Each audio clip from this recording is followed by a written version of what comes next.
AP next CM Jaganmohan Reddy. Why Jagan ఎందుకు? జగన్ అన్న ఏంటంటే కొంచెం ప్రజలలో తిరిగి ఇదివరకు స్కూల్కి వెళ్ళిన విద్యార్థులను కూడా తీసుకొచ్చి మళ్ళీ స్కూల్లో జాయిన్ చేయించడం కానీ, అమ్మ ఒడి కానీ ఇలాంటి స్కీమ్లన్నీ కొంచెం మంచిగా ఉన్నాయి కాబట్టి జగనే రావాలనుకుంటున్నాం. జగన్ రౌడీ పాలన అంటున్నారు.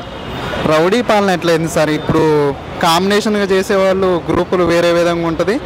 జగన్ ఏంటంటే సింగిల్గా చేస్తాడు అంతే అంటుంటాయి. ఇక జగన్ పాలనలో ఎక్కువ రౌడీజం ఉంది అంటున్నారు కదా. రౌడీజం అనేది ఏముంది బ్రో? ఇప్పుడు అందరూ నార్మల్గా ఇప్పుడు చంద్రబాబు నాయుడు ఉన్నప్పుడు కూడా జరిగింది కదా, రౌడీ రాజకీయం జరిగింది కదా. అది ఏదైనా కానీ దుమ్ముపోయటం అంటారు అన్నమాట. అది ఓకే. అండ్ ఇంకొక విషయం మనం చూస్తున్నాము, సొంత చెల్లికి నచ్చలేమని పాలన, దానికి ఏమంటారు? అదేముంది బ్రో, సొంత చెల్లి వెళ్ళిపోయింది, వాళ్ళ నాన్న స్థాపించిన పార్టీ సైడ్ వెళ్ళిపోయింది, కాంగ్రెస్ పార్టీ జాయిన్ అయిపోయింది అనమాట. దాంట్లో అసలు ఏపీలో కాంగ్రెస్ పార్టీయే లేదు కదా అసలు ముందు. జగన్ గెలుస్తాడా? పక్కా 100%. ఏపీ ప్రజలే రావాలనుకుంటున్నారు కదా మళ్ళీ.